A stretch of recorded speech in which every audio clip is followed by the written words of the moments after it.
छठ माता की कहानी। प्रियव्रत नाम का एक राजा था। उनकी पत्नी का नाम मालिनी था।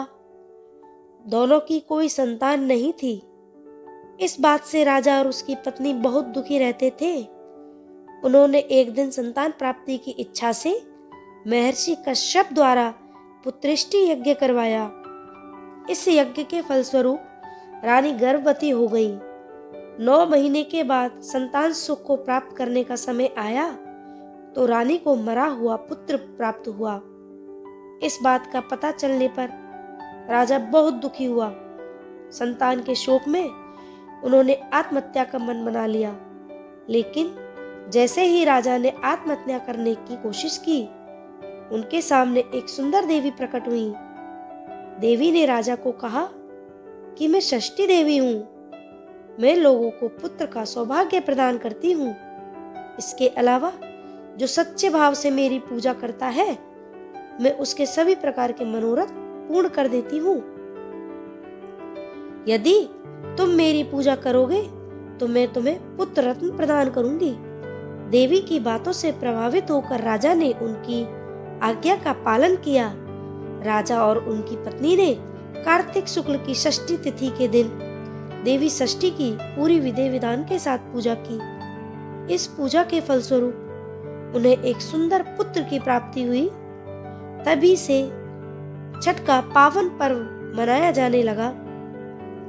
छठ का पर्व कार्तिक महीने के शुक्ल पक्ष की षष्ठी तिथि को मनाया जाता है। इसे सूर्य षष्ठी के नाम से भी जाना जाता है। छठ पूजा में कौन कौन सी सामग्री का प्रयोग होता है? इस दिन पूजा के लिए आवश्यक सामग्रियों में धूप, दूध, गुड़, जल, थाली, लोटा, चावल, सिंदूर, दीपक, नए वस्त्र, बांस की 2 टोकरी, पानी वाला नारियल, पत्ते लगे गन्ने या बांस, अदरक का हरा पौधा, धूप बत्ती या अगरबत्ती, नाशपाती या शकरकंदी, हल्दी, कुमकुम, चंदन, पान, सुपारी आदि। छठ पूजा के दिन प्रातः जल्दी उठें और स्नान आदि से मुक्त होकर छठ के व्रत का संकल्प लें। छठ पूजा के दिन पूरे दिन अन्न ग्रहण ना करें और निर्जला व्रत का पालन करें।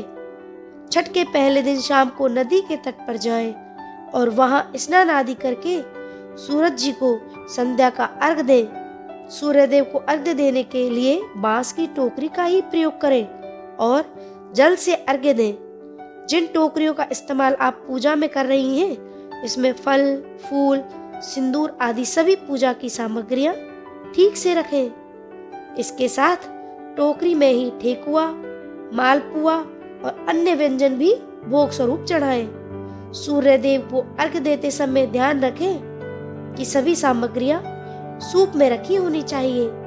पूरे दिन और रात पर निर्जला व्रत का पालन करने के बाद आप अगले दिन सुबह उगते हुए सूर्य को अर्घ दें। छठ पूजा के पहले दिन को नहाए खाए कहा जाता है।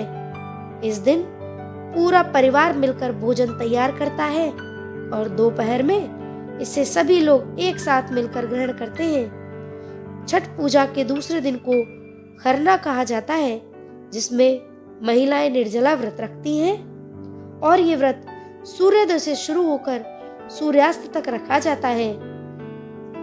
संध्या काल में सूर्य की पूजा के बाद महिलाएं उस दिन के व्रत का पारण करती हैं।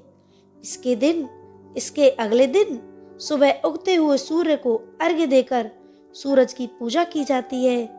छठ का व्रत सूर्यदेव, उषा, प्रकृति, जल और वायु को समर्पित माना जाता है। ज्योतिषियों की माने तो इस दिन व्रत करने वाली महिलाओं को संतान का स्वास्थ्य अच्छा रहता है और उसे दीर्घायु का वरदान मिलता है।